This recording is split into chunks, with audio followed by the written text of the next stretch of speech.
Merci. Nous allons poursuivre. Donc, je disais que cette session porte sur le thème l'approche One Health face aux crises climatiques et environnementales en Afrique. Et nous sommes deux pour animer ce panel. Donc, je vais certainement moi interroger les panélistes et je laisserai à monsieur, je laisserai le soin à monsieur Benoît Miribel, le soin d'introduire les discutants.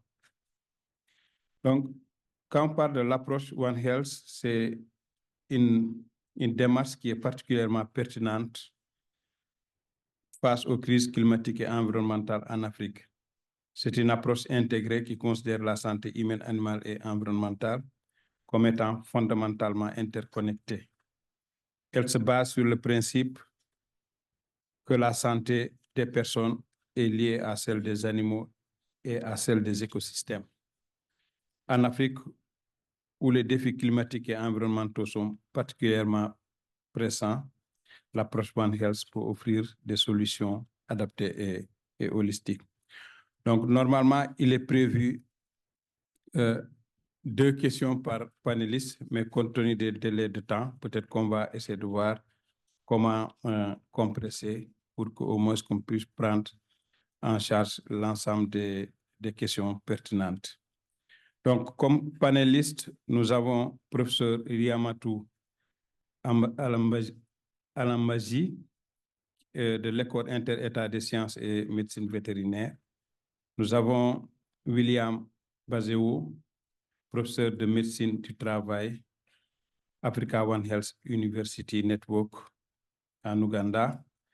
Nous avons professeur Cheikh Ly, groupe One Health de l'Académie nationale des sciences et techniques du Sénégal.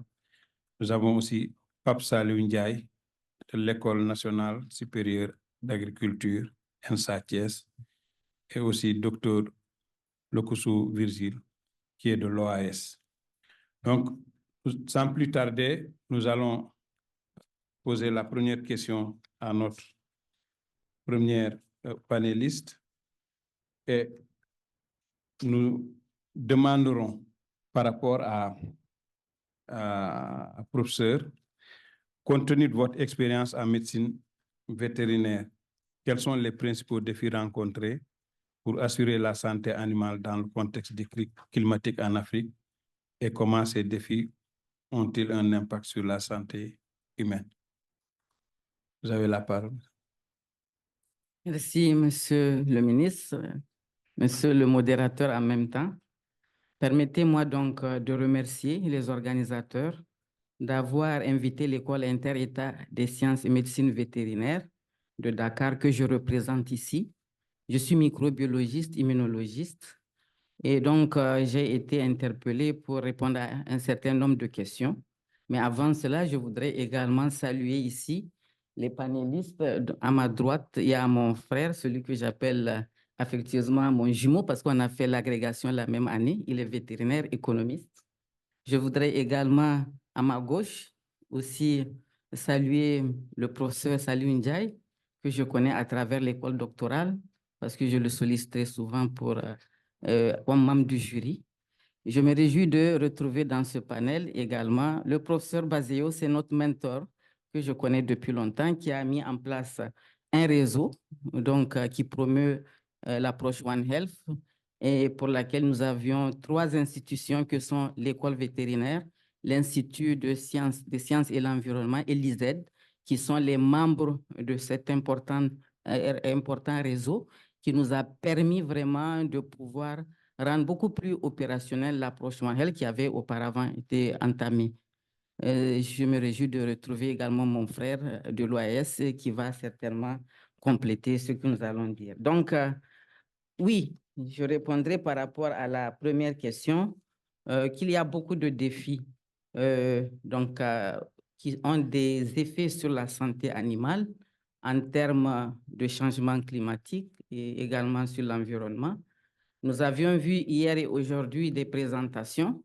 C'est tout à fait normal qu'on mette en avant l'homme, parce que c'est la santé humaine, on dit qu'elle n'a pas de prix, même si elle a un coût.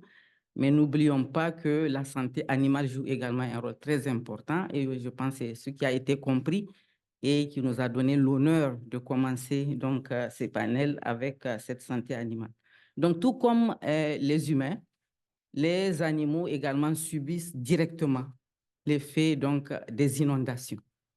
Moi, j'ai vu à la télévision, il y a deux ans de cela, des fortes pluies qui ont entraîné des noyades. Donc, il y a beaucoup d'animaux. Pendant qu'on s'occupe des humains, bien évidemment, on n'a pas suffisamment de temps pour voir tout ce qui se passe au niveau animal. Donc, des animaux, par exemple, au Soudan, pour vous donner des chiffres, en 2021, près de 800 000 animaux sont morts au Sud-Soudan en raison des inondations. Donc, bien évidemment, il y a eu des actions humanitaires ponctuelles qui ont eu lieu, mais le défi reste, il est majeur à long terme. Je ne sais pas si j'ai le temps de pouvoir aborder à chaque fois des solutions, mais compte tenu du temps, je pense que je vais laisser l'interactivité par la suite pour délivrer un certain nombre de solutions. Donc, je pose le problème, je constate ce qui a été fait et après, nous verrons ensemble donc, ce qui peut être amélioré. Donc, par rapport toujours aux animaux, sachez que les vagues de chaleur entraînent un stress thermique. Si vous voyez les animaux, comment ils souffrent pendant les vagues de chaleur, les températures élevées, il y a une certaine souffrance physiologique. Il y a également une déshydratation importante et même il y a des problèmes cardiovasculaires qui peuvent entraîner la mortalité importante de ces animaux. Donc, ça, c'est vraiment un impact du stress thermique qui est assez direct. Mais en plus de cela, le stress thermique peut affecter la reproduction des animaux. Parce qu'il a été constaté que le stress thermique peut provoquer jusqu'à une baisse de productivité de l'ordre de 30%. Donc, dans des élevages au Sénégal et au Burkina, grâce à une étude qui a été menée, parce que tout simplement, il y a un problème hormonal qui se pose. Donc, il y a notamment une réduction des taux de gestation, éventuellement, donc qui ont une répercussion sur les productions animales. Mais bien évidemment, on peut penser à quelles solutions par rapport à l'augmentation des stress thermiques. Chez les humains, on va leur trouver un abri, ça c'est sûr. C'est comme ce qui est fait en ce moment au niveau des différentes classes. C'est pour ce qui a retardé d'ailleurs les rentrées scolaires dans les pays. Mais chez les animaux, qu'est-ce qu'on fait? Ils sont laissés à eux-mêmes, surtout quand on sait que dans nos pays, le système prédominant, c'est le système extensif. Ils sont pratiquement à l'air libre et par conséquent, c'est un peu difficile. Peut-être on peut le faire dans le cadre des systèmes intensifs. On peut construire des abris, mais dans le système extensif, cela est assez difficile. Et par conséquent, ces animaux donc, peuvent mourir de ces stress thermiques, mais également, ils se confrontent à un certain nombre de problèmes, notamment l'approvisionnement en fourrage, l'alimentation. Donc, il y a l'abreuvement également, on l'a dit tout à l'heure, les conférenciers l'ont dit tantôt. Donc, problème de nourriture qui se pose, mais également de l'accès donc à l'eau. Ça veut dire que cela peut entraîner éventuellement un changement dans l'habitat des animaux. Si je prends l'exemple, parce que souvent on se limite aux animaux domestiques, dans le cas des animaux sauvages également, cette prise alimentaire est compromise parce que lorsqu'il y a changement climatique, le couvert végétal se transforme. Il y a également des proies que certains animaux ne trouvent pas. Donc, ces animaux sauvages sont obligés de faire des déplacements, se retrouver dans des zones où on va rencontrer des animaux domestiques et même les populations, ce qui fait qu'il y a quand même des contacts qui se font entre ces animaux sauvages et les animaux domestiques et les humains. Et il n'est pas étonnant de trouver, donc c'est le lieu privilégié pour qu'il y ait des contaminations, pour qu'il y ait l'émergence de cette maladie, de certaines maladies, parce que n'oublions pas que les animaux sauvages souvent sont des réservoirs. Ils ne font pas certaines maladies, mais ils portent des agents pathogènes qu'ils peuvent facilement transmettre. Donc, ce contact est en faveur de l'émergence de certaines maladies que l'on trouve dans un certain pays. Donc, si je dois donner peut-être quelques exemples, en Éthiopie aussi, en plus de cet aspect vague de chaleur, il y a l'aspect sécheresse. Il est connu que dans certains pays, notamment au niveau de la Corne de l'Afrique, en Somalie, en Éthiopie, Des sécheresses prolongées avaient limité l'accès à l'eau et au pâturage, ce qui a augmenté une malnutrition des animaux. Et cela a entraîné dans certaines régions donc, du pays, de la Somalie, près de 70%, imaginez-vous, du cheptel qui a été réduit, compte tenu de cette sécheresse qui était prolongée. Donc, bien évidemment qu'il y a des solutions ponctuelles qui consistent à apporter des fourrages, mais ce sont des solutions ponctuelles. C'est pour cela qu'on doit saluer peut-être certains projets de résilience dans nos pays, comme le PRAS, par exemple, qui a une composante production de fourrage qui pourrait éventuellement aider justement à faire face à ce genre de problème. L'autre aspect que je voudrais ajouter, monsieur le modérateur, c'est l'aspect migration des populations à la fois humaines et animales. Puisque je l'ai dit tantôt, les animaux ne trouvent pas à manger, c'est le cas aussi des humains.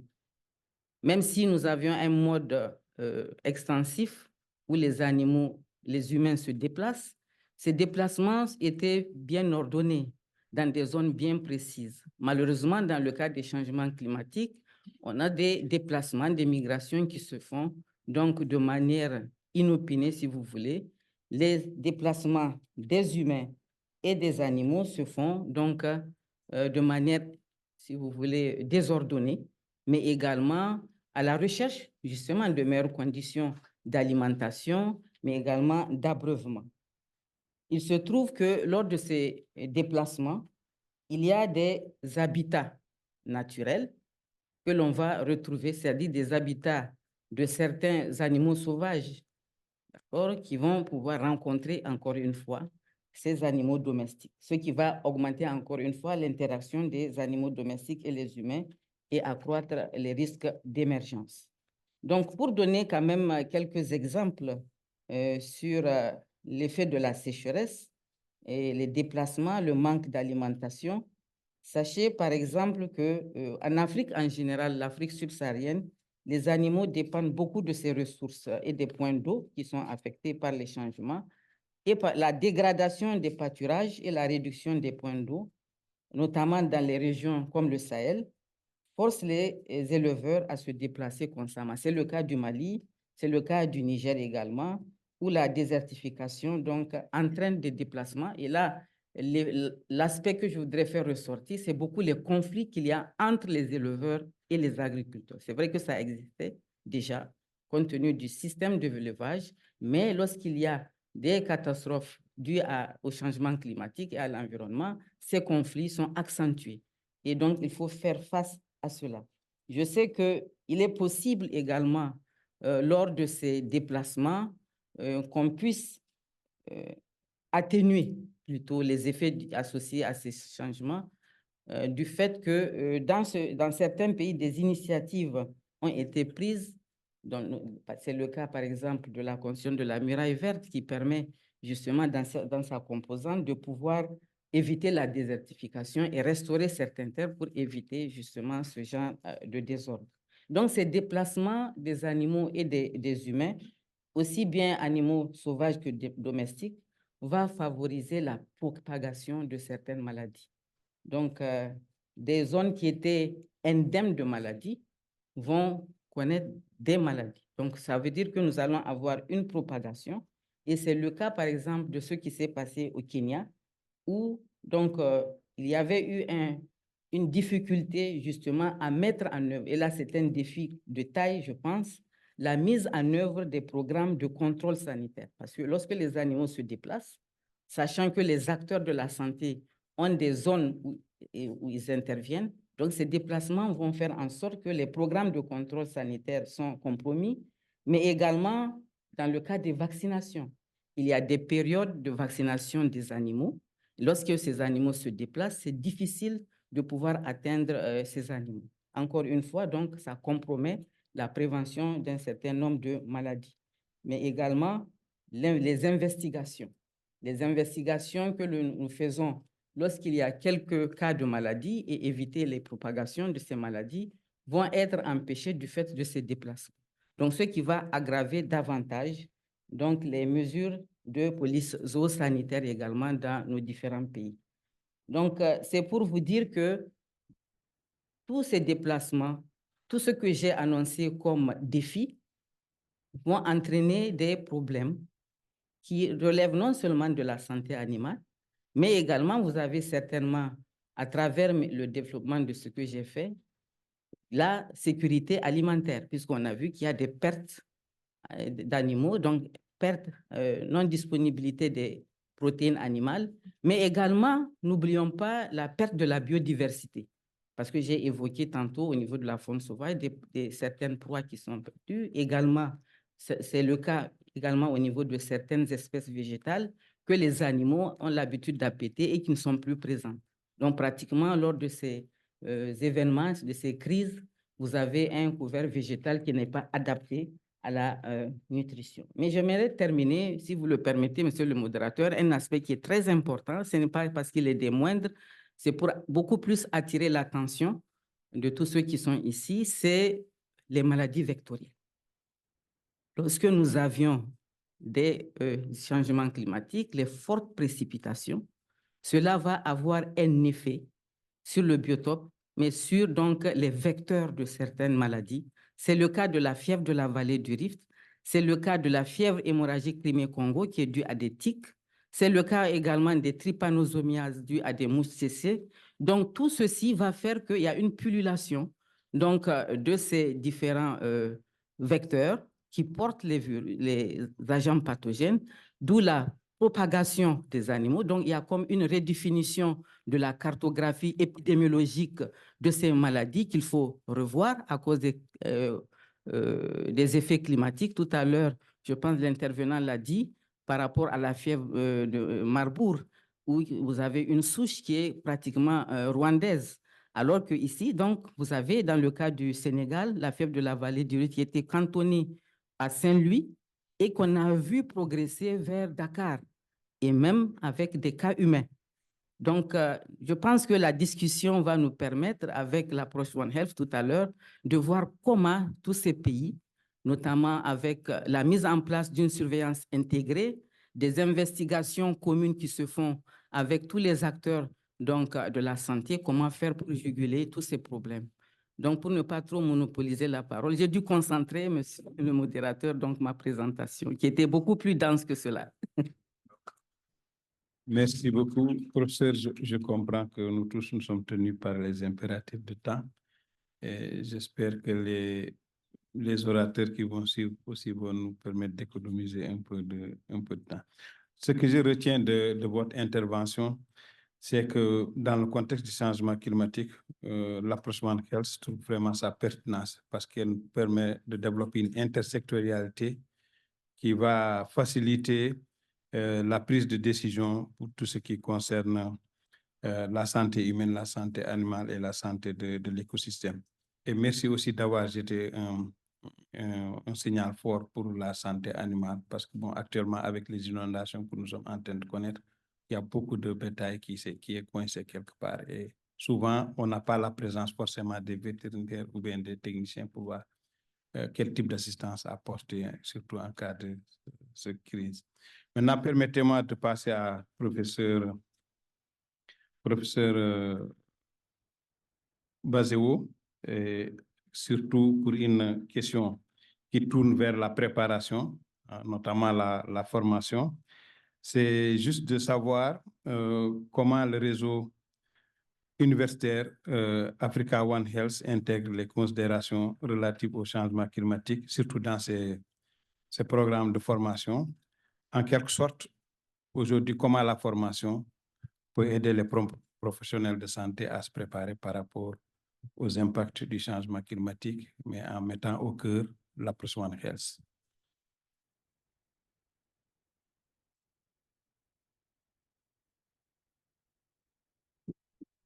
Thank you very much, Honorable Minister. I think we talked before you came that our panel is privileged to be chaired by the Minister. Thank you for accepting to be with us. My colleagues in the panel, I appreciate you and I am looking forward to listening to what you say. But most important, my sister who has been speaking, She's been part of the Afrohun, and she has been a coordinator here in Senegal. So she knows what we do, and I'm happy that she has put the problems that constitute climate change. I'll talk about Afrohun, Africa One Health University Network, so that you get the feel. What is it? What is Afrohun? Afrohun is a network that brings together about 26 institutions in Africa, from universities in East, Central, and West Africa. Now, these institutions that come together, they are not necessarily health institutions. They come together with their baggage of other disciplines. So it is a multidisciplinary network that brings us together to address the issues of human health, animal health, the environment, and the ecosystem. Now, it started quite some time. It's now about 15 years. And I hear people saying One Health, that they started One Health, but I think Afrohun is one of the longest on this continent. But what does it do? It looks at these problems holistically as one. Whether you are public health or you are vet, you look at these problems together. And for us to look at them together in Afrohun, we are trying to bring universities together to work as one. Identify the problem, focus on it. Now, the problem of climate change, I spoke last night to the deans, and it was a good talk. I posed the questions. Why should we universities remain the way we were? I was in the university in the 80s. Why should we continue to have graduates that are the same? And diseases and climate change comes and disorganizes us. So what Afrohun is doing is to break those barriers that stopped us from looking at health in a different way. We agreed at Afrohun that we will break the bridges, we will break the silos and work together. And in doing that, those who are members, and I want to ask you that if your institution is not a member, membership is free. You benefit. We have materials that we have that you can use. But what we have done before you go to those materials, we have used the members to develop materials that are relevant to the next generation, to the skills and competencies that we need for us to move. This movement has helped us revise our curricula because the materials are available. You don't have to reinvent the wheel. They're available on the website. You can adopt them or adapt them. We have also looked at the faculty. We were all trained and we are lecturers and professors, but we have now come together and we train each other so that what you teach in Senegal is the same that is taught in the same way in Cote d'Ivoire, in Uganda, in DRC. So we have created, or we have built a network of people that teach and teach differently. We have also created a network of students, Student One Health Innovation Clubs, so that the students do the same things together. And when they are going to the community, say in Senegal, the students in Senegal going to the community do the same things that students do and are taught by the same cohort of lecturers and professors. So at Afrohun, we are using the knowledge that we get either from research or from our own knowledge as professors. I want also to let you know that many universities may not be doing this. Why? Because they think they are special. They say, I'm strong in this. I'm strong. Our graduates in economics are the best in the region, but they are the best in the region doing what? Only economics, but not looking at the other effects. So we try to bring together all those different disciplines so that they can train. Engineers are part of this network because you are talking about sanitation. Engineers must know. We are talking about biological sciences. You know, when she talked about drought, these viruses, the temperature goes up and the viruses multiply. But what happens to the frogs and the other animals? They are also affected. So we have focused on building capacity using tested curriculum, tested materials. We have also developed a method of doing research that impacts the whole community. When they are doing research in Senegal, both students and faculty do research that is done in the other countries as well. We have also looked at these communities. What is a university to the community? In the past, universities were towers of power. They are not looked at. But now we have at AfroHoon, we take the universities to the communities so that the communities work with the university because the communities trust the universities. What you say is right, so they work with you. What politicians say, when they leave, communities debate, did this politician mean what he said, or he was telling us a lie? But they will not criticize the universities. So we take advantage of that, bring the communities together. The other thing that happens, which is common in all our institutions, is resource mobilization. Ladies and gentlemen, there is no single government in Africa that can fund all its research.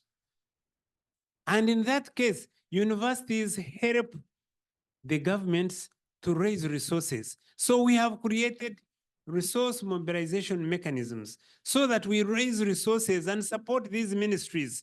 When there is an epidemic, last night I was discussing Mpox, and I hope Senegal is discussing how to handle Mpox, because although it came from DRC and so on, but it is moving very fast.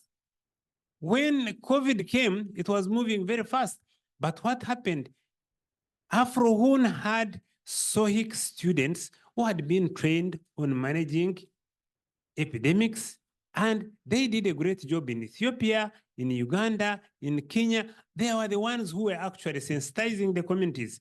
And I'm sure they used some in Senegal. So what AfroHoon is doing is looking at the gaps, looking at the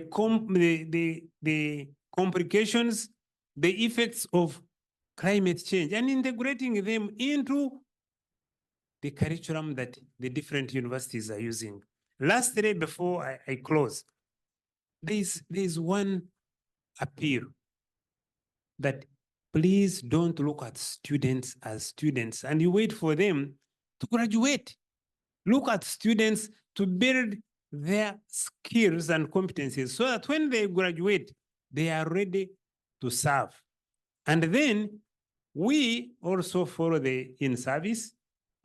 This is something that many countries have adopted from us, that we go and mobilize the in-service staff, train them, retool them with what we have developed that they didn't have when they were in the university, so that by the time these graduates come to the field, they find there people who are already practicing the same. Governments have been mobilized. AfroHoon has mobilized governments to put resources to this, because if you don't work with government, you really fail.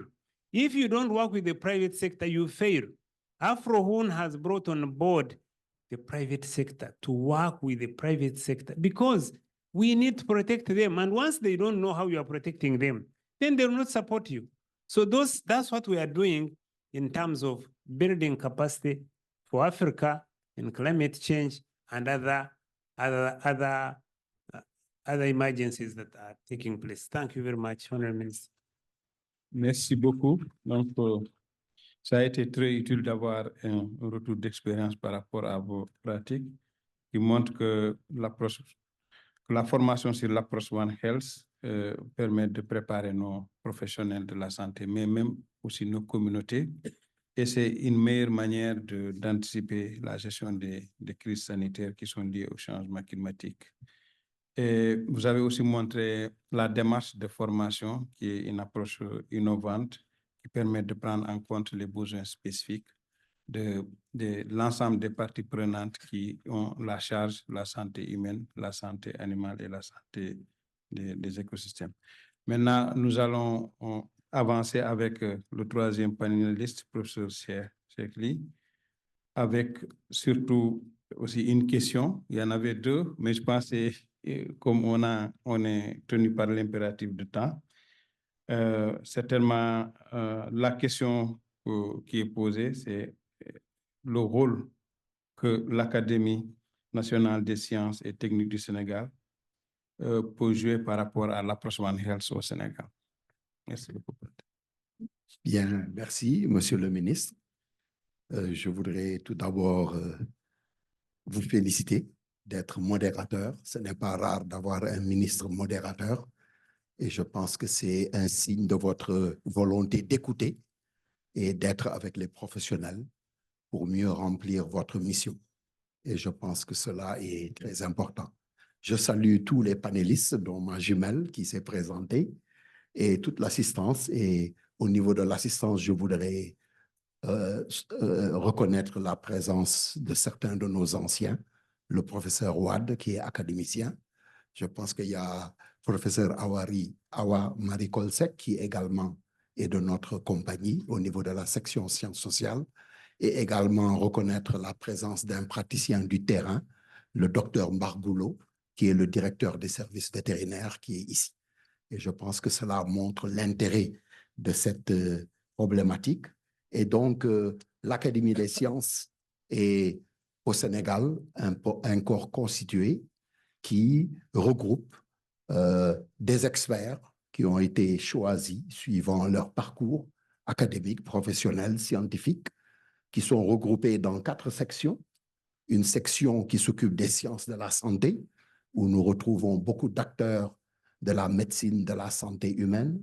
Une section sciences agricoles, où nous avons des acteurs de la médecine vétérinaire, des agronomes, d'autres acteurs autour de l'agriculture.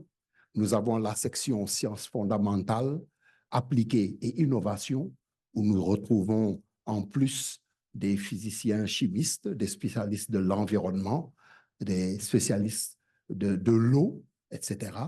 Et enfin, la dernière section, c'est la section sciences sociales et humaines, où nous retrouvons des philosophes, des sociologues, des anthropologues. Tout cela pour dire que par sa composition, l'Académie s'est très tôt sentie comme au centre de cette problématique du One Health et que donc, elle pourrait faire profiter au pays de sa multidisciplinarité, de sa transdisciplinarité, de son interdisciplinarité pour peut-être aborder ce thème avec différents angles qui seraient complémentaires. Et c'est ce qui explique le rôle que nous nous sommes donné. Et dans le cadre de notre plan stratégique en cours 23 à 27, le One Health a été considéré parmi les axes stratégiques de l'Académie et un programme One Health a été instauré pour mener des activités avec, sur la base du budget de l'Académie, mais également en partenariat avec toutes les structures. Et c'est ainsi que ce programme One Health a été subdivisé en 2 sous-programmes, pardon. Le premier sous-programme est intitulé Opérationnalisation du One Health et cela marque la volonté de l'Académie d'être présente, mais de bien délimiter son espace d'intervention. L'Académie n'est pas là pour mettre en œuvre le One Health, pour se substituer à des institutions qui existent.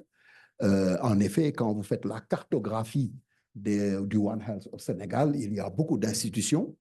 il y a, je dois en parler, c'était lié à la première question, il y a le Haut Conseil national sur la sécurité sanitaire mondiale, One Health, qui est une structure que le Sénégal a voulu rattacher à la primature, voire à la présidence, pour vraiment garantir sa pluridisciplinarité et sa présence au niveau de tous les ministères et pour capitaliser sur les actions ministérielles, mais les coordonner au niveau central pour que non seulement les hautes autorités puissent voir comment le One Health est déroulé, mais également qu'en retour, que la synergie soit renforcée entre non seulement les départements ministériels, mais aussi tout l'écosystème sciences, techniques, innovation au Sénégal qui doit jouer un rôle clé justement dans le cadre de cette approche holistique, pluridisciplinaire qui est au cœur du One Health.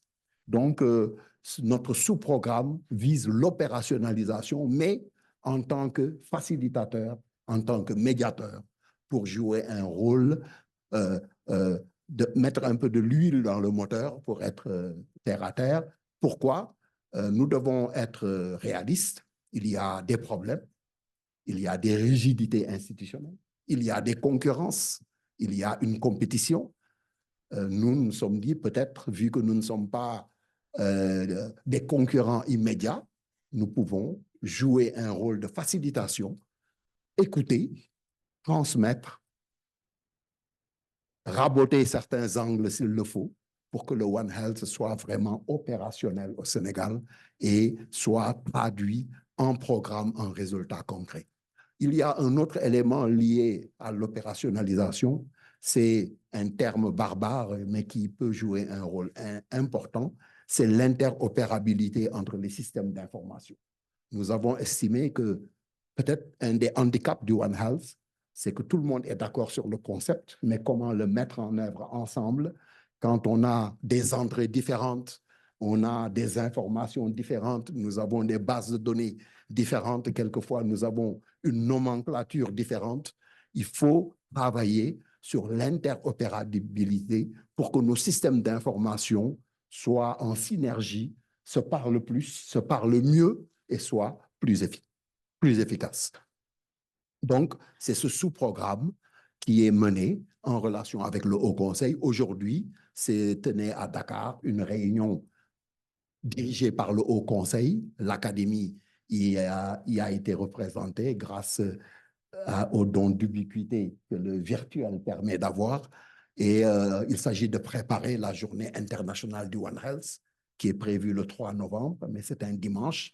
Et il y a des activités qui vont être organisées, dont le 7 novembre, une journée internationale One Health. Et l'Académie va être là pour accompagner les structures, faciliter, participer au plaidoyer autour du One Health. C'est un exemple d'activité pour montrer comment l'Académie joue son rôle. Mais l'Académie a dit qu'il faut aller plus loin et voir agriculture, environnement, industrie, comment assurer les interrelations pour que le One Health en profite. Et c'est ainsi que nous travaillons d'abord sur la question des plantes médicinales et comment les articuler avec les médecines traditionnelles, mais également comment les plantes médicinales peuvent être maintenues, préservées, utilisées.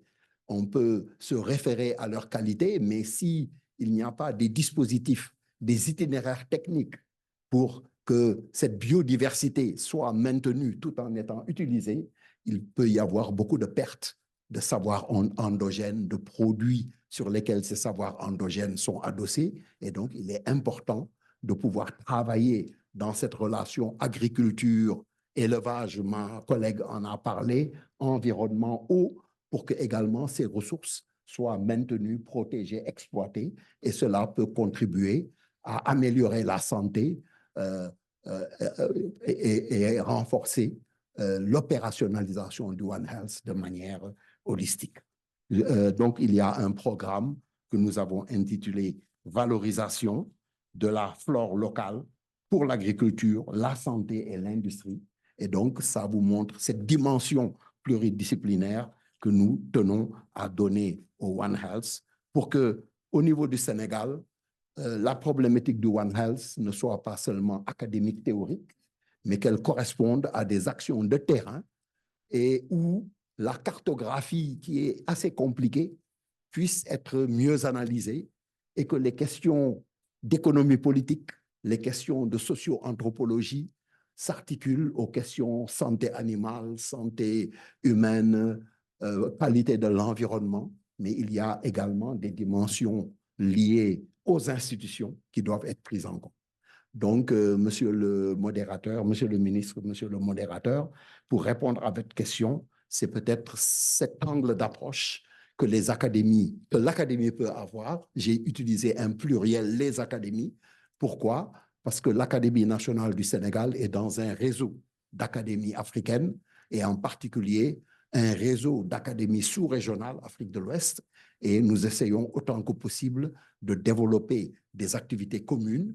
Et déjà, le One Health a été une opportunité pour inviter des académies sœurs du Bénin, du Burkina, du Mali, partager nos savoirs, discuter lors de rencontres qui ont été organisées par l'AUF et l'Académie sur les médecines traditionnelles. Il y a à Abidjan et à Dakar, il y a vraiment cette volonté de jouer sur notre valeur ajoutée, non pas en tant qu'opérateur, mais en tant que facilitateur. Et je terminerai en rappelant ces 3 mots-clés qui permettent de voir ce que notre académie, et nous y convions les autres académies, d'abord la gouvernance du système One Health pour sa mise en œuvre, l'opérationnalisation pour que le One Health se traduise par des résultats tangibles qui soient constatés, des smart results comme on dit, et enfin que l'interopérabilité soit un domaine d'intérêt, car c'est l'avenir du One Health, partager des informations pour mieux intervenir sur un système après avec des approches interdisciplinaires. Donc, monsieur le modérateur, désolé d'avoir été long, mais c'est ce que je voulais dire pour cette question, et vous remercier une nouvelle fois et remercier l'assistance et mes collègues panélistes pour leur patience. Merci. Merci beaucoup, professeur, pour ces points d'attention extrêmement importants. Et ce que j'en retiens, c'est que l'Académie, aujourd'hui, présente un meilleur cadre pour explorer l'approche One Health au Sénégal et aller vers une approche interdisciplinaire qui permet de trouver des solutions durables par rapport aux défis posés par le changement climatique, pour tout ce qui est santé humaine, santé animale et santé de l'écosystème. Donc, l'Académie aussi, par rapport à sa contribution sur les approches One Health, peut permettre de générer des informations qui peuvent influencer surtout le processus de prise de décision dans le cadre de la santé publique au niveau du Sénégal. Mais cela fait appel à une meilleure coopération, à une meilleure collaboration, parce qu'à ce jour, d'un point de vue théorique, tout le monde maîtrise le concept de One Health, mais la question qui se pose, c'est comment opérationnaliser cette approche One Health. Et je pense que vous avez aussi énuméré les pistes pour y aller. Maintenant, permettez-moi de passer peut-être le témoin à mon co-chair, Monsieur Benoît Mirabel, qui est président de la Fondation Santé Durable, pour continuer avec les 2 autres panélistes. Mais je reste là, je vous rassure. Merci. Merci, monsieur le ministre, et merci aux panélistes pour ce qui a été exprimé. Je vais être très bref, parce qu'il faut laisser la parole aux panélistes, puisque je crois que nous avons aussi des grands témoins ensuite qui vont prendre la parole. Alors, à ce stade, je trouve intéressant, effectivement, comme la question a été posée, de souligner que le One Health, les vétérinaires, les médecins le savent depuis des siècles, finalement, que ça existe, sans frontières entre les 2 médecines. Ce qui est un peu nouveau, parce que ce n'était pas le cas il y a quelques décennies, c'est le climat, la biodiversité, ce fameux réchauffement climatique qui est dû à notre faute. Et surtout les pays industriels d'où je viens, qui ont contribué fortement à ça et qui doivent adapter toute l'adaptation, toutes les mesures, nous avons conscience. Et en même temps, ça a des effets Donc, c'est ça, je pense, un aspect majeur, c'est qu'aujourd'hui, il y a cette rencontre, notamment donc le One Health aujourd'hui, et c'est d'ailleurs pour ça que nous avons souhaité, avec les partenaires du forum, le mot sustainable, c'est-à-dire qu'il fait le lien avec les ODD. Et donc, l'approche One Health est intéressante. Elle permet de prendre en compte l'ensemble des ODD, mais il faut travailler, vous l'avez dit, et nous travaillons à cela ensemble, l'opérationnalité, l'interopérabilité avec les outils digitaux. Et je salue parmi les panélistes le professeur Baseyo, puisque Afro-Une était intervenu au début du lancement du forum il y a 3 ans pendant la pandémie. Il nous a éclairé. C'est un ensemble de facteurs qui permet d'avancer. Alors, ce point-là, pour souligner un aspect qui a été dit aussi sur l'aspect sécurité alimentaire. Quand les éleveurs, les agriculteurs sont victimes d'aléas climatiques, ils ne peuvent plus à un moment donné cultiver la terre. Les animaux, vous l'avez dit madame, n'ont plus les moyens. Et au bout du compte, ce que l'on observe déjà depuis au moins 20 ans, c'est que ces phénomènes répétés avec des inondations, des sécheresses, fragilisent éleveurs, agriculteurs en Afrique subsaharienne qui vont vers les grandes villes. Ils vont vers les grandes villes, urbanisées, et qu'est-ce qui se passe? Leur métabiote n'est pas habitué au même type d'alimentation qu'ils avaient dans leur lieu traditionnel. Et on voit donc que leur métabiote intestinal n'est pas préparé aux graisses, au soda. Et vous avez quand même, j'ai cité tout à l'heure, il y a 3 décennies quand j'étais au Libéria, et il y avait de la sous-nutrition, malnutrition, mais aujourd'hui, 2/3 des obèses sont dans des pays en voie de développement. Donc, il y a, par ce raccourci, un phénomène climatique qui influence nos systèmes alimentaires et qui influence la nutrition, la sous-nutrition, et bien sûr, comme on le sait, ce que nous mangeons, ce sont des médicaments finalement. Enfin, notre alimentation est une façon de nous soigner. Alors, je voulais, voilà, en quelques mots, rappeler le One Health aujourd'hui, il s'élargit de fait par ces aléas climatiques, et le professeur Chouli est là, nous en avons parlé à Marrakech, santé environnement, très fortement. Et donc, ça nous provoque des choses que l'on essaye de suivre sur les populations. Le microbiome de la terre aux intestins nous permet de suivre ces enjeux-là. Mais, vous l'avez dit aussi, madame, et ça a été cité, il y a des phénomènes qu'on ne maîtrise pas. Quand Marbourg devient endémique au Rwanda, c'est inquiétant. Quand on ne sait pas gérer Ebola, la crise de 2014, parce qu'on n'a pas pris en compte l'urbanisation, que la Guinée forestière s'est ouverte par des routes, parce que les urbanistes ne parlent pas forcément aux spécialistes de l'infectieux, on se retrouve à courir derrière quelque chose qui doit nous forcer, ce que nous faisons d'ailleurs aujourd'hui, et on peut remercier le Forum Gallien, à nous accorder sur ces enjeux-là. Et donc, effectivement, les migrations humaines ou animales ont un effet sur les maladies vectorielles, infectieuses, et nous nous retrouvons, puisque nous avons une responsabilité, les pays du Nord d'où je viens, sur ces enjeux climatiques, le réchauffement climatique, nous nous retrouvons avec la dengue. Hein. On a le chikungunya qui est arrivé en France il y a 10 ans, on a des alertes aux moustiques tigres, moi je suis dans la région de Lyon, on a des affiches, les gens sont préparés, mais ce qu'ils ne savent pas tous, et que vous savez, c'est que la dengue arrive en France l'année prochaine. Donc, on est tous concernés à égalité. Et merci, monsieur le ministre, de m'avoir permis de dire ces quelques mots au sein du panel.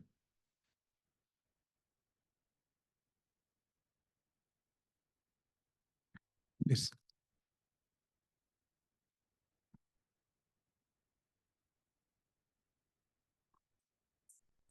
Alors, il me revient maintenant à introduire le professeur Papa Saliou Ndiaye, qui est donc de l'École nationale supérieure d'agriculture ENSA à Thiès, et qui va justement nous donner sa contribution.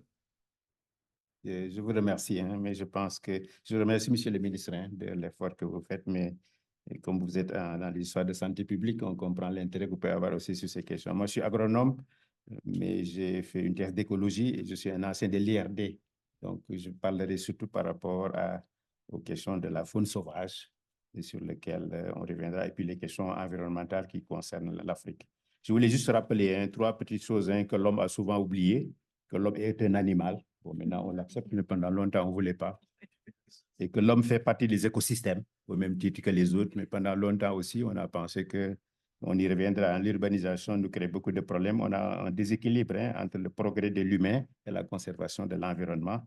Et puis enfin, vraiment le dernier qui va concerner le One Health, c'est qu'on évolue en même temps avec les mutations qui s'opèrent, les changements qui s'opèrent et en plus avec tous les risques qui peuvent être amplifiés par les changements climatiques. Donc, je pense qu'il y a ces trois paradigmes-là qu'on a oubliés. Bon, moi, en tant qu'écologue, je pense que c'est un peu ça. Avec toute la triptyque aussi qu'il faudrait avoir présent à l'esprit, qu'on est dans un environnement qu'il faut qu'il soit sain et que des animaux qui soient sains, bien que certains soient des porteurs sains, mais on reviendra là-dessus. Et puis enfin, les hommes. Donc, vraiment, ce souci de la santé, c'est vraiment dans ces trois types environnement, les animaux et les hommes. Maintenant, la question des catastrophes, vous l'avez dit, hein, on pense que c'est essentiellement dit au gaz carbonique et au gaz à effet de serre, mais il y a toujours un problème qui se pose. Hein. On ne sait pas si c'est l'homme qui est le facteur causant ou le facteur aggravant. Bon, le facteur causant, on peut bien penser que c'est bien les pays développés depuis la révolution industrielle qui l'ont acquis. Mais je pense qu'il y a cet aspect hein, des facteurs aggravants. Hein, et ça va nous interpeller, nous, dans les modèles de développement que nous devons prôner aussi hein, de plus en plus. Bon, les gens disent les énergies propres, l'évitement des énergies fossiles, mais ça pose beaucoup de problèmes. Hein. On est dans un monde en développement qui a besoin de l'énergie. Et je pense que quoi qu'on dise, on n'a pas encore réglé toutes ces questions. Je voulais revenir sur un deuxième point qui est important pour nous, c'est le rôle que l'Afrique joue disons, dans ce qu'on appelle les hotspots, hein, un grand champ de biodiversité. Et je pense que c'est extrêmement important. Ce n'est pas parce qu'on a une grande biodiversité qu'on est aussi, hein, que le One Health va avoir un rôle néfaste. Hein, on reviendra sur les autres aspects. Hein, donc, mais le gros problème qu'il y a, c'est qu'on a une perturbation de ces biodiversités avec des espèces qui disparaissent. Comme disent les écologistes, une perturbation un peu, on va dire, des relations trophiques hein, ou des relations entre les êtres vivants. Et ça, on ne peut pas prévoir ce qui va apparaître demain. C'est toute la question de la perturbation des écosystèmes, des mutations qui s'opèrent, et puis bon, des chaînons manquants. Hein, et comme la nature a horreur du vide là, il y a un certain nombre d'éléments. Je voulais aussi rappeler que l'Afrique est aussi, bon, je veux dire, je ne vais pas dire le réservoir, mais presque hein, de la plupart des grandes endémies qu'on a connues hein, dans le temps, hein, Ebola, avec les chauves-souris. Et puis, bon, madame a rappelé ça tout à l'heure, hein, bon, la rage aussi, qui malheureusement aussi dans certains endroits. Et puis ici, il y a la peste bidonique, hein, on l'oublie. Hein. L'Afrique est encore un des rares pays, enfin Madagascar et l'Inde, hein, qui ont encore ces pestes bidoniques. Hein. Pour l'anecdote, hein, on se demande ici, il y a tellement de rats et de souris, et pourtant la peste n'y est pas. Pour ce lit-là, ça, il va falloir que vous nous dites, hein, on croise les doigts, hein, parce que c'est la puce des rats qui est le porteur. Et là, on n'en a pas trop des rats. Je ne sais pas si vous connaissez quelqu'un qui a une maison où il n'y a pas une souris ou un rat. Hein. Et pourtant, bon, on est. Donc, c'est juste pour vous dire, hein, c'est des problèmes assez délicats qu'on ne peut pas toujours prévoir. Mais ce que je voulais dire ici sur ces questions aussi de réservoirs, de biodiversité, il faudrait quand même qu'on puisse faire attention et savoir que parfois aussi, ça peut être aussi des pistes de solutions.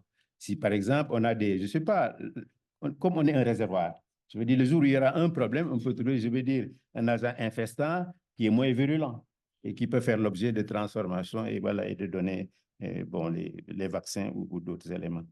Bon, pour conclure un peu sur ces aspects, je voulais quand même dire qu'il y a une nécessité d'avoir quand même ce que les anglo-saxons appellent les monitoring. Hein. Il faut qu'on ait un peu plus de surveillance. Parce qu'en réalité, on ne sait pas qu'est-ce que demain va apparaître. Et puis la deuxième chose aussi, c'est que vraiment, il faut que nous, Africains, l'homme africain se pose la question, quel va être notre rôle par rapport à un environnement qu'on a toujours bien conservé par rapport à un sous-développement, mais que le développement actuel va avoir toujours tendance aussi à grignoter. Et là, vraiment, je sais pas, comme disait l'autre, là, vous l'avez dit tout à l'heure dans vos interventions, il faut qu'on prenne de plus en plus des schémas de développement durable qui nous permettent de mieux préserver nos environnements. Et puis surtout aussi, comme vous l'avez dit, hein, et vous l'avez été au moins 3 ou 4 fois, éviter un certain nombre d'erreurs que vous avez fait et que ça nous serve de leçon dans les choix de développement un peu à faire. Bon, voilà un peu, hein, en me résumant et en reprenant les éléments qui n'ont pas été abordés par les collègues, quelques pistes de réflexion qu'on peut faire un peu sur ce One Health-là. Voilà, je vous remercie. Merci, professeur Ndiaye. Effectivement, vous êtes exprimé depuis l'ENSA. Vous étiez agronome, l'agriculture. Vous avez rappelé que l'homme est un animal. Malheureusement, on le voit actuellement sur la scène internationale. Il y a des hommes animaux très féroces. Et nous pensons à toutes celles et tous ceux qui sont dans ces conflits, qui subissent avec ces violences-là. Vous avez dit aussi qu'on évolue en même temps, finalement. Quand il y a un pathogène qui survient, on évolue en même temps que lui. Et c'est vrai qu'on ne sait pas, on sait quand on rentre, mais on ne sait pas comment on en sort. Et ça, on a tendance à l'oublier, parce que ça s'adapte, vous l'avez dit, avec ces aléas climatiques. Vous avez parlé effectivement, l'Afrique est un hotspot, d'une certaine façon, de réservoir, de vecteurs. Mais moi, de mon point de vue, lorsque nous avions commencé à discuter avec Ralph Rohn il y a 2-3 ans, vous avez une avance par rapport à l'Europe. Dans la construction du One Health, dans les liens qui se font et que je vois, parce qu'il y a moins de verticalité, les personnes sont confrontées. Et je vois aussi ce que vous avez dit sur l'académie de tout à l'heure. Donc, bien sûr, nous avons en commun les rats et les souris. On estime qu'il y a à peu près 20 millions de rats sous Paris. Hein, on a vu sortir quelques-uns à un moment donné parce qu'en faisant de la verdure, voilà, ça peut compter. La leptospirose, personne n'est à l'abri. Et la surveillance, ça rejoint l'interopérabilité pour les systèmes digitaux d'alerte et des données et savoir traiter tout ça. Donc, merci pour votre intervention. Notre dernier panéliste est le docteur Lokossou Virgile de l'OAS, l'Organisation Ouest africaine de la santé. Et nous savons que la CEDEAO est très impliquée sur ces questions-là. Merci de nous exprimer justement vos travaux dans ce domaine-là. Merci beaucoup, Benoît. Excellence, Monsieur le ministre, je voudrais avant tout propos saluer tous les panélistes. Je suis le seul non-professeur ici, je constate. Vous n'êtes pas seul, je ne suis pas professeur. Ah, ok, d'accord. Je suis content d'être accompagné. Et également, je distingue l'auguste audience qui nous écoute depuis quelques minutes. Et j'ai vraiment beaucoup de plaisir à être présent ici avec vous pour discuter un peu le rôle de l'OAS dans la mise en œuvre de l'approche Une seule santé, non seulement en Afrique de l'Ouest, mais également sur le continent africain. Et c'est vrai que je viens de l'OAS où je suis en charge des questions de One Health depuis une dizaine d'années, j'allais dire. Mais je prends la parole cet après-midi pour parler au nom du secrétariat One Health de la CEDEAO. Et le secrétariat One Health que nous avons mis en place dans la CEDEAO est composé à la fois de l'Organisation ouest africaine de la santé, du Centre régional de santé animale de la CEDEAO, mais également du département en charge de l'environnement et des changements climatiques au sein de la CEDEAO. Alors, pourquoi cet organe a été mis en place? Cela remonte à une dizaine d'années au sortir de l'épidémie de la maladie à virus Ebola, où une des principales leçons que nous avons tirées était la faible collaboration entre les différents secteurs dans l'espace CEDEAO. Et qu'il vous souvienne, Monsieur le ministre, ici même à Dakar, à quelques kilomètres d'ici, la première réunion s'est tenue en 2016 sous la présidence du professeur Awa Kolsek, où il a été demandé à l'OAS de prendre le leadership pour l'opérationnalisation de l'approche Une seule santé en avril 2016. Alors, c'est ainsi que ce secrétariat a été mis en place pour accompagner le pays et a assigné des rôles très clairs à l'OAS sur lesquels je voulais bâtir mon intervention en ce début d'après-midi. Le premier rôle qui nous a été assigné est bien entendu ce que le Forum Galien m'offre l'opportunité de faire aujourd'hui, c'est le plaidoyer auprès des décideurs politiques. Et je pense que c'est du pain béni d'inviter l'OAS sur ce podium parce que mon rôle est de parler à Monsieur le ministre pour la promotion de l'approche Une seule santé, tant au Sénégal et également dans les régions, à travers Monsieur le ministre, ses pairs. Plaidoyer stratégique pour la mise en œuvre de l'approche Une seule santé et également pour la mise en place de structures pour opérationnaliser cette approche. Qui vous souvient, en 2016, il n'y avait pas de plateforme Une seule santé quand on faisait cette réunion. Mais à ce jour, en 2024, je peux vous dire que tous les 15 pays ont tout au moins désigné une plateforme Une seule santé. C'est vrai qu'il y a des problèmes d'ancrage institutionnel, des problèmes de fonctionnalité, mais tout au moins des acteurs sont responsabilisés et comme l'a soulevé le professeur Lee, il y a des travaux, des plans stratégiques et des manuels de gouvernance qui ont été mis en place pour accompagner les efforts qui sont en cours. À côté de cet effort d'institutionnalisation de l'approche Une seule santé, l'OAS a accompagné également les pays à soutenir la mise en œuvre de l'approche Une seule santé.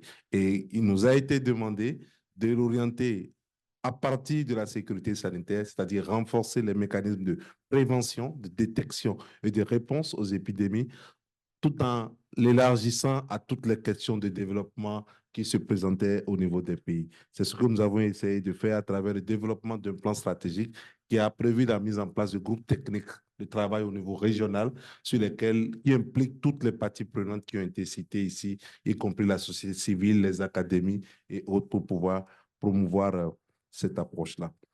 L'OAS travaille également avec la quadripartite formée par l'OIE, l'OMS, la FAO et également UNEP pour pouvoir mettre en œuvre les outils de la tripartite afin d'améliorer les scores des pays et dans l'évaluation externe conjointe que nous faisons périodiquement.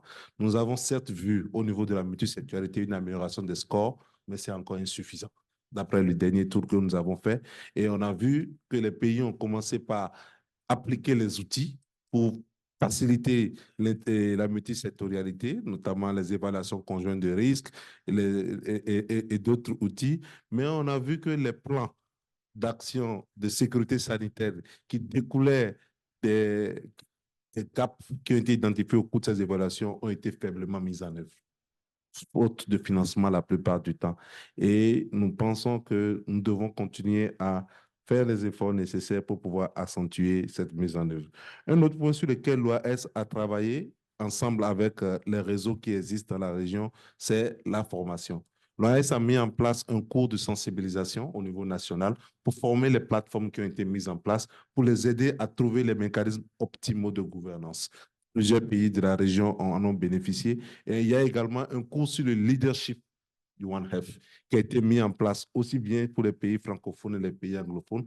L'institution lead au niveau des pays francophones, c'est l'Institution régionale de santé publique au Bénin, et l'Université de Ghana, c'est également de cadre pour habiliter la formation anglophone. Donc voilà un rôle de renforcement de capacité que l'OAS joue aux côtés des initiatives et de courte durée, j'allais dire, des formations continues pour ceux qui sont déjà en place pour améliorer les gaps qui sont observés. Et pour nous faire gagner du temps, un aspect sur lequel l'OAS travaille beaucoup, c'est la recherche. On a compris qu'un des volets sur lesquels nous pouvons vraiment faciliter la discussion, le dialogue intersectoriel, c'était la recherche. Comment encourager la recherche entre les secteurs, comment amener les acteurs qui sont dans la recherche à dépasser et ce cloisonnement-là auquel nous faisons face. Et le management en place au niveau de l'Organisation ouest-africaine de la santé, dans ce cadre-là, même à l'occasion de ce forum, a octroyé des bourses pour encourager les projets innovateurs dans ce sens. Et également, nous travaillons avec des chercheurs seniors pour vraiment assurer le partage des sciences. Mais à côté de la recherche, ce que l'OAS a pour mandat de faire également est d'assurer le transfert de connaissances. Nous voyons les défis, mais quelle action porter sur la base de ces évidences locales-là qui sont produites? Et comment est-ce que nous veillons à ce que ces évidences sont utilisées par les décideurs de façon à prendre des décisions vraiment appropriées? Donc, c'est des questions qui relèvent du rôle et du mandat de l'OAS sur lequel l'équipe travaille. Et je voudrais également mettre l'accent sur la question du réseautage parce que je suis content d'avoir professeur Baseyo à côté, et également d'autres représentants de réseau que je vois également dans la salle ici. Nous ne pouvons rien faire seuls. Nous ne devons pas répéter les mêmes erreurs. Nous devons nous donner la chance d'identifier ensemble les bonnes pratiques, les mettre en œuvre, les faire passer à échelle pour pouvoir avoir notre cheminement vers le développement durable dont nous discutons.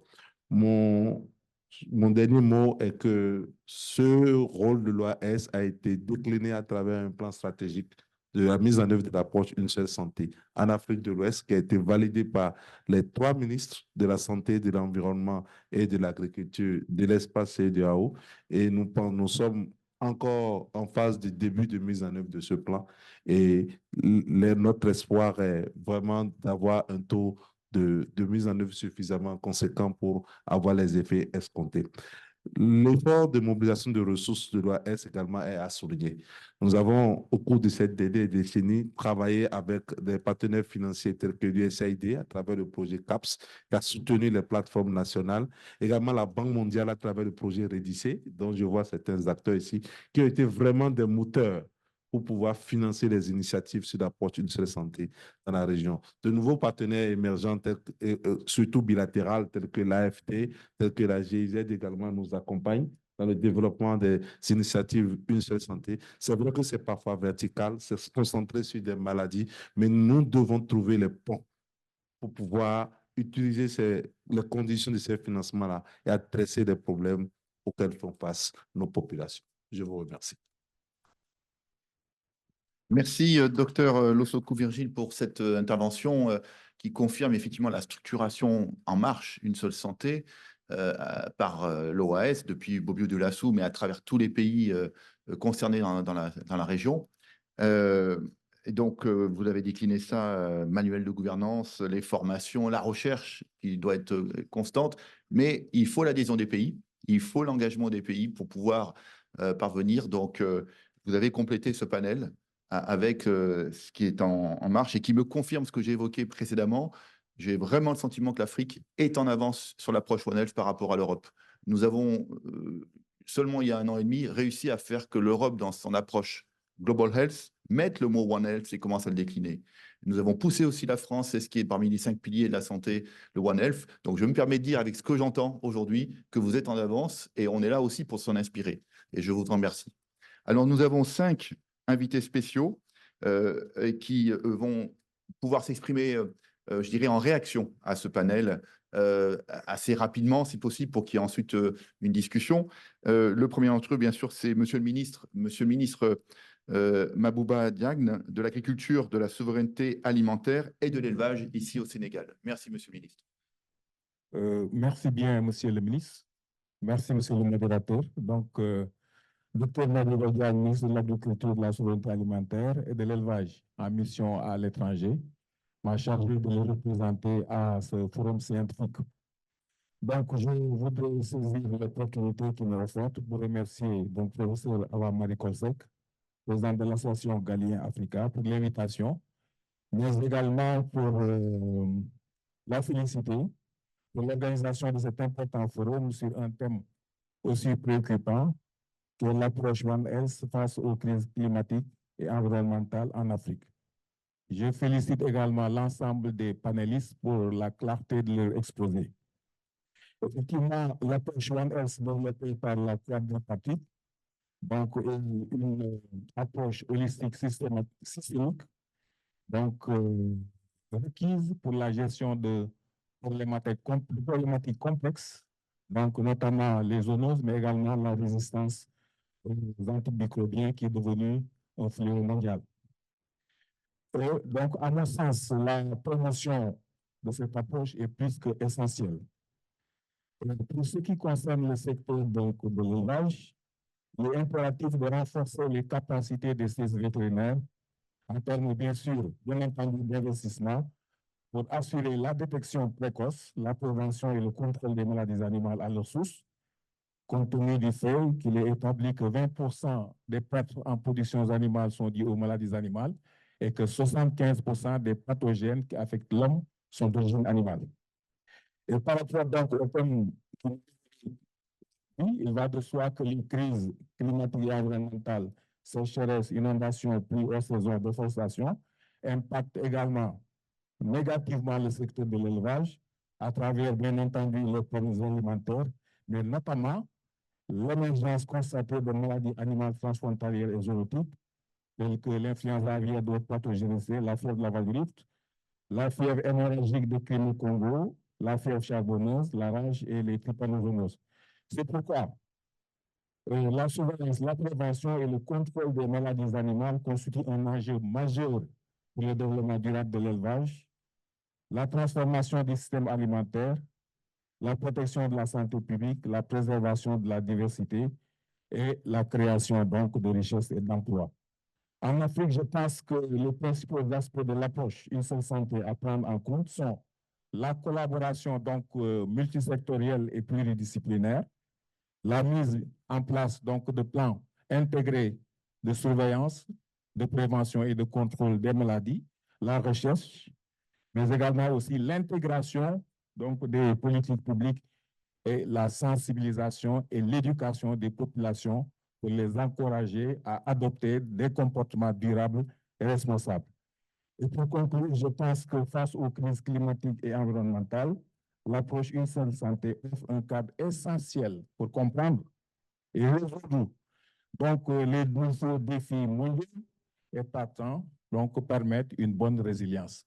Et au Sénégal, comme l'a dit aussi le professeur Cherli, le Haut Conseil national de sécurité sanitaire mondiale s'attelle à cela, à l'opérationnalisation de ce concept à travers la création de 3 groupes thématiques, groupe thématique zoonose, groupe thématique résistance aux antimicrobiens et groupe thématique sécurité sanitaire des aliments. Je vous remercie.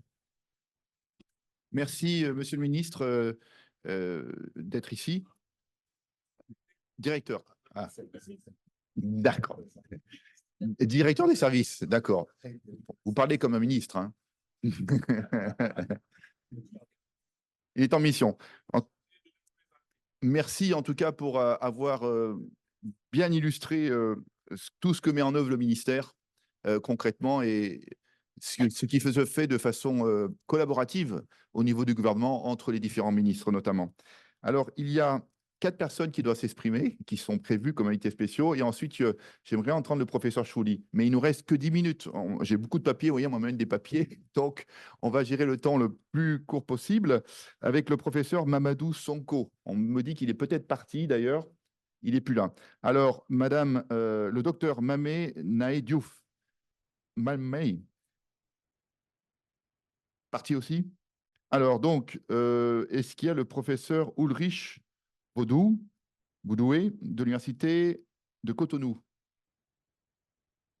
Koudou. Bon, bah, ça va faire de la place pour la discussion.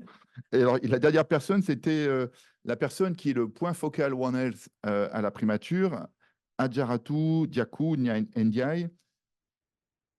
Alors voilà, donc nous avons proposé les prises de parole à des personnes qui ne sont pas là. Alors, avec votre accord, rapidement, professeur Chouli, pour dire un mot. Peut-être aussi Hélène Dely, le professeur Montréal, grand spécialiste de la nutrition. Et ensuite, on ouvrira les discussions. Professeur Chouli. Bonjour, merci beaucoup Benoît de me donner la parole. Merci Monsieur le ministre. Et excusez-moi de dire que lorsque j'ai entendu que le gouvernement sénégalais a nommé un géographe, j'ai dit vraiment le Sénégal est en avance au ministère de la Santé. Et cela prouve aujourd'hui, car l'approche One Health, c'est bien justement, pourquoi pas nécessairement un médecin, car vous le savez très bien, au général, soi-disant, pour le ministère de la Santé, c'est nécessairement un médecin. Mais je crois que quand même, l'approche holistique intégrée de la santé, donc il faut justement que des gens qui ont en fait une vision intégrée de la chose puissent la prendre. Et nous sommes confiants en fait. Et vous êtes en avance en réalité dans ce sens. Et vraiment félicitations, Monsieur le ministre. C'est un honneur pour moi de prendre la... Alors, je m'appelle professeur Mohamed Khalid Chouli. Je suis professeur à la faculté de médecine et de pharmacie de Marrakech. Et je suis là donc en tant que président de l'ONG Yenda qui a organisé tout récemment du 10 au 13 septembre la grande conférence internationale environnement santé. Et c'est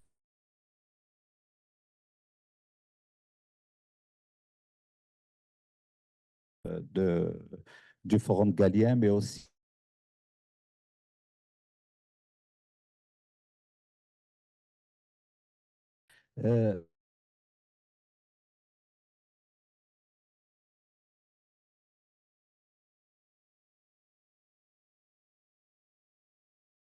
conférence internationale de Marrakech a travaillé justement sur cette question. Et on sort aujourd'hui, Monsieur le ministre, avec un rapport d'une 40aine de pages que j'aurai le plaisir cet après-midi donc d'évoquer lors de panel justement du projet AED. Et en fait, nous avons conçu